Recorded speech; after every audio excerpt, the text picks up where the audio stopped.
Mob mob justice কাম্য নয়, তাই চলবে না। তারা এরকম ঘটনা যখন ঘটছে ইন্ডিভিজুয়াল কেসেস ধরে ধরে এগুলোর ব্যাপারে যাতে ব্যবস্থা নেয়, কিছু ব্যবস্থা না নিলে এগুলো তো বন্ধ হবে না। এটা তো দুটো ঘটনা বললেন আপনি, আরও বাইরে অনেক কিছু হচ্ছে যেগুলো কোনোভাবেই কাম্য নয়। মানে কোনো এক জায়গাতে কবর পুড়িয়ে দিচ্ছে, এটা বীভৎস ঘটনা। হ্যাঁ, মাজার ভাঙছে।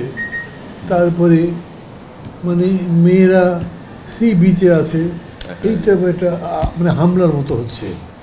সব কিছু মিলে একটা অ্যানার্কিক সিচুয়েশনের দিকে যাচ্ছে, যে এটা ইমিডিয়েটলি স্টপ করার জন্য গভর্নমেন্টের একটা পথ দেওয়া উচিত মনে করি আমরা। গতকাল জাহাঙ্গীরনগর বিশ্ববিদ্যালয় সাবেক ছাত্রলীগের সাংগঠনিক সম্পাদককে পিটিয়ে মারা হয়েছে। ঢাকা বিশ্ববিদ্যালয়ের চোর সন্দেহ এবং ছাত্রলীগের নেতাকে মারা হয়েছে। নানান জায়গায় আপনারা যেটা উল্লেখ করলেন, সি বিচে মেয়েদেরকে হেনস্থা করা হচ্ছে। এমনি তো আপনাদের গণমাধ্যমে ইতিমধ্যে তো বেশ কিছু রিপোর্ট আমরা দেখতে পেয়েছি, যে রিপোর্টগুলো উদ্বেগের এবং খুবই উৎকণ্ঠার।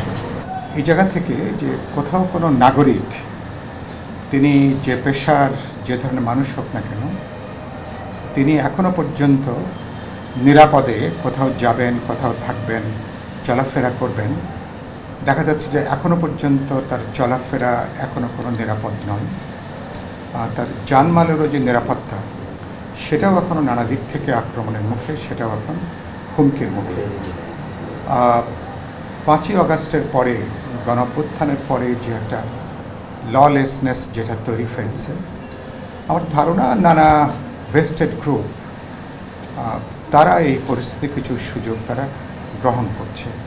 এর সাথে সমাজের নানা দঙ্গল থাকে, লুম্পেন লোক থাকে, উচ্ছন্নে যাওয়া নানা ধরনের মানুষ থাকে, তারাও এইসব পরিস্থিতির তারাও একটা সুযোগ গ্রহণ করে।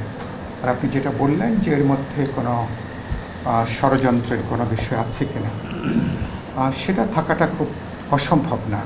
কারণ যেখানে আইন শৃঙ্খলা রক্ষাকারী বাহিনী এখনও পেশাগত দায়িত্বটা পালন করছে না, যেখানে অন্যান্য ল এনফোর্সিং এজেন্সিস তারা এখনও পর্যন্ত তাদের দায় দায়িত্বের মধ্যে পুরো মাত্রায় তারা আসতে পারেনি, সেই জায়গা থেকে নানান ধরনের শক্তি, রাজনৈতিক অরাজনৈতিক বহু ধরনের শক্তি এখানে তারা কাজ করতে পারে। এ ধরনের ঘটনা বাংলাদেশে নতুন না, পৃথিবীর নানা দেশে যখন এই ধরনের পরিস্থিতি তৈরি হয়, বিভিন্ন মতলববাজ, বিভিন্ন ফন্দিবাজ লোক, স্বার্থান্বেষী গ্রুপ, এদের নানা ধরনের ইন্টারেস্ট কাজ করতে পারে, তারাও এই পরিস্থিতির সুযোগ গ্রহণ করতে পারে। সত্যি সত্যি এর মধ্যে কোনো রাজনৈতিক ইন্ধন আছে কিনা, একটা পরিস্থিতি তৈরি করে যে ফ্যাসিবাদী শক্তির কোনো না কোনোভাবে এদের ফিরে আসার জন্য একটা জমিন তৈরি করা, মনস্তাত্ত্বিকভাবে সামাজিকভাবে সে ধরনের কাজ করছে কিনা, এটা দেখার দায়িত্ব সরকারের। সংশ্লিষ্ট তাদের গোয়েন্দা সংস্থা আছে, বাহিনী আছে। এগুলোকে আমি মনে করি বিচ্ছিন্ন বিক্ষিপ্ত ঘটনা বলে এগুলোকে এড়িয়ে যাওয়া, পাশ কাটিয়ে যাওয়ার কোনো সুযোগ নেই। মান্না ভাই হয়তো বলেছেন গতকাল মাইনুদ্দিন আহমেদ খান বাদলের তার কবরে যে ঘটনা, এটা অকল্পনীয়, এটা আমরা প্রচণ্ডভাবে বিক্ষুব্ধ। এবং আমরা বলতে চাই যে এই সংস্কৃতি যদি চলে, তাহলে বাস্তবে বরং এগুলা হচ্ছে আসলে এই অভ্যুত্থানের পাশাপাশি তো পাল্টা অভ্যুত্থান থাকে, বিপ্লবের পাশে যেমন একটা প্রতি বিপ্লবের ঘটনা থাকে, এগুলো বহু ধরনের শক্তি, যারা কোনো সামাজিক বলতে পারেন মানুষের কোনো গণতান্ত্রিক ধারার তারা কোনো শক্তি নয়। এদের ব্যাপারে দলমত নির্বিশেষে প্রত্যেকে সচেতন থাকা দরকার, ঐক্যবদ্ধ থাকা দরকার, যেখানে ঘটনা সেখানে প্রতিরোধ করা দরকার।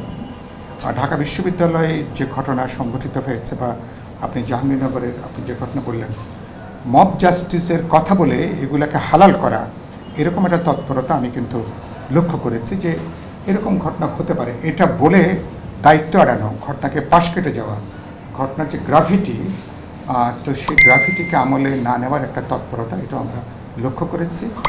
আমরা গণতন্ত্র মঞ্চের দিক থেকে এসব ঘটনায় আমাদের তীব্র নিন্দা জানাই, প্রতিবাদ জানাই। আমরা যেমন চেষ্টা করব এসব ঘটনা প্রতিরোধ করার জন্য, দেশবাসীকে আমরা বলবো যেখানে ঘটনা এবং সেখানে তাৎক্ষণিকভাবে তাদের বিরুদ্ধে প্রতিরোধ করে তুলে তাদেরকে ধরে এনে গ্রেপ্তার করে তাদেরকে আইনের আওতায় যাতে আমরা আনতে পারি। আর এইসব ব্যাপারে রাজনৈতিক দল, ছাত্র তরুণ থেকে শুরু করে সমাজের প্রত্যেকেরই পাবলিকলি প্রকাশ্যে খুব বলিষ্ঠ অবস্থান নেওয়া দরকার। কোনো ক্ষেত্রেই এগুলোকে আমরা অনুমোদন করব না। এটার সঙ্গে যে যুক্ত থাকুক, যারাই থাকুক না কেন, প্রত্যেকে আমরা আইনের আওতায় প্রত্যেককে আমরা নিয়ে আসবো এবং সে ব্যাপারে আমরা উদ্যোগ নেব।